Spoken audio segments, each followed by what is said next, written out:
Nate G 219 to help it back and better. Y'all know what it is, another one coming at you. First, hit that like, hit that subscribe, hit that channel if you want to help out. Today is December 15th, early as hell in the morning, about 5:30. Irrelevance, gotta have that irrelevance.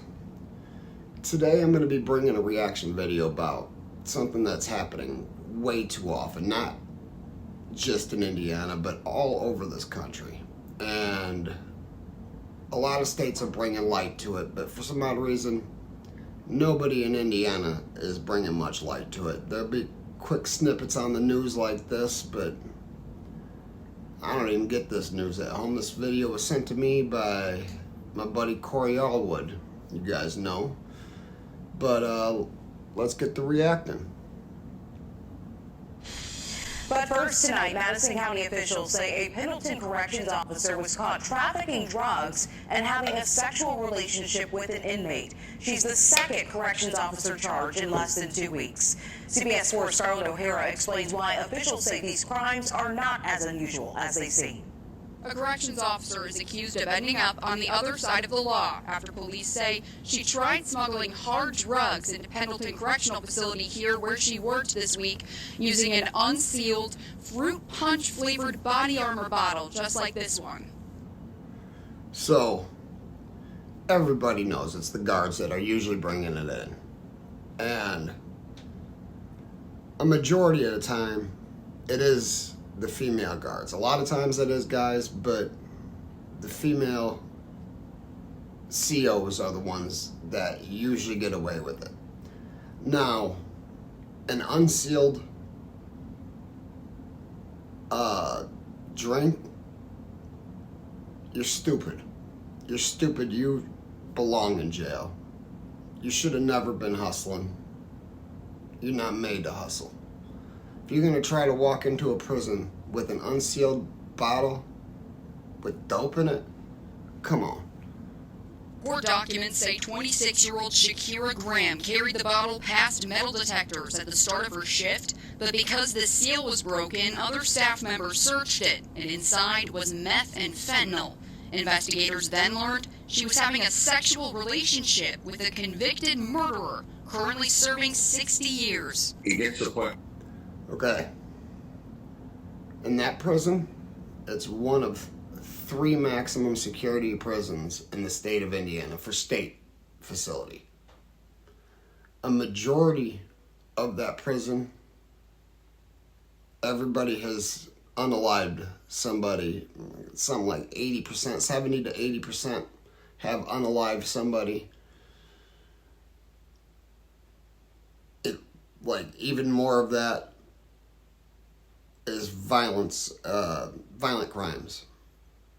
SAs, the big R, all that. It's the worst of the worst are in those prisons. Pendleton, okay, not everybody is the worst of the worst because I was in one of them. I'm not the worst of the worst, but I was surrounded by the worst of the worst. And she was working where the worst of the worst are and playing with one of the bad guys. Where it doesn't even, you don't think it's strange because it happens so often. It's really unfortunate. Madison County Prosecutor Rodney Cummings says this case speaks to an ongoing problem of drugs, contraband, and all sorts of inappropriate relationships between guards and prisoners. I was in the courthouse some time ago, maybe within the last 5 years, when an inmate called one of my deputy prosecutors on a cell phone from the prison. And I'm like, how in the world did that happen? Graham's charges came... So I didn't hear that the first time through. He said that one of his guards got a call from a prisoner. I wonder how he knew it was somebody from inside prison calling. I don't know. I wish there was a little more to that because I did not hear that the first time through. And yeah, that's crazy. To be called from inside prison and to get caught, you got to be stupid. Why would you even answer your phone if you're getting a call from prison and you're a guard in the courthouse. Come on. You're an idiot. Just 10 days after a warrant was issued for the arrest of another Pendleton Corrections officer named Brent Redinger, accused of smuggling meth and tobacco for a go-kart. The quality of the employees that you get isn't what. Sorry, I gotta say that. Smuggling meth and tobacco for a go-kart. That's white people stuff. That's idiot white people stuff. That's not even hustling. You got yourself likely thrown in prison for a go-kart and lost your career. You're a damn idiot.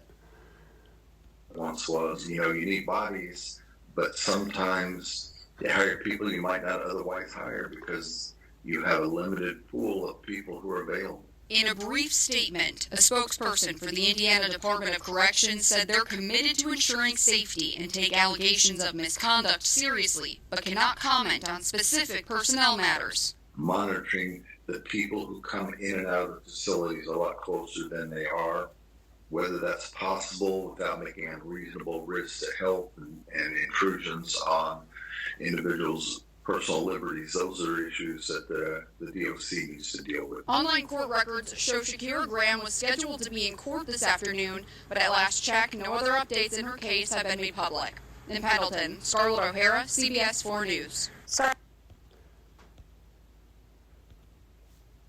Now that's crazy.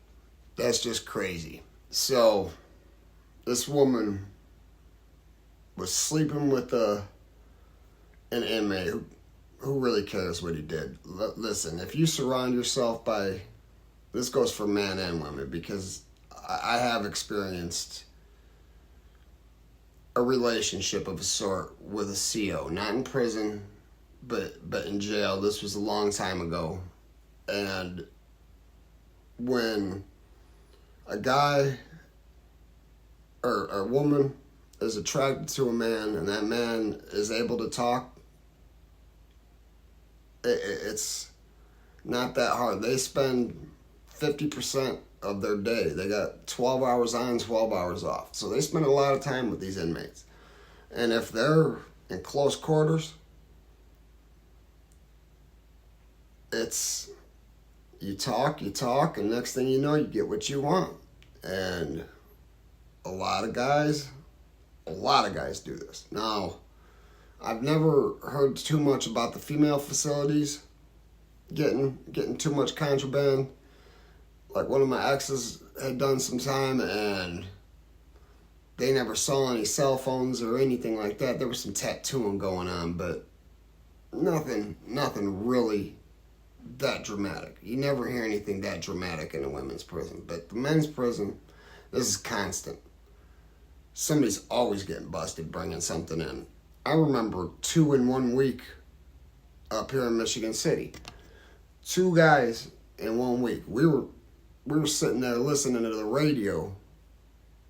A guy 3 cells down from me waiting for his pack hears it come across the radio station about a Michigan City guard being arrested with a bunch of heroin and Tochi and a couple cell phones, if I'm not mistaken. I don't know. This was like 10 years ago or something. I don't remember exactly. It was just one brief moment of my prison bid. But, man, this is happening all over the place, guys. All over the place. It definitely needs to be stopped because, you know what? I don't think it's ever going to be stopped. It should be.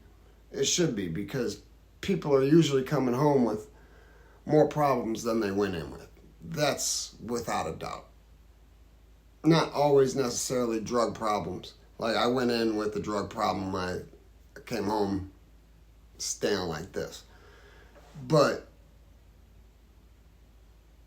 there is a lot that come home addicted to meth, addicted to, now I guess there's a Suboxone program, which I just learned about inside prison. And when I was in prison, there was no program. The prison would not put you on Suboxone for any reason whatsoever. They would put you on Vicodin before Suboxone. Like, I was on Vicodins because of my back while I was in prison.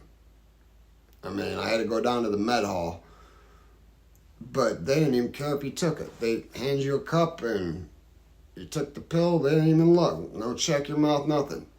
I mean, people were always cheeking their pills, and I mean, it's just a crazy place, guys. But hey, never forget life's choices, guys. You might take that wrong turn, have a great career, and get swindled, get bamboozled. A lot of guys out there can definitely sweet talk a woman, but never forget life's choices. Hit that like, hit that subscribe, hit that channel if you want to help out. And hey, you know, if they ain't hating it, you ain't making it. Peace.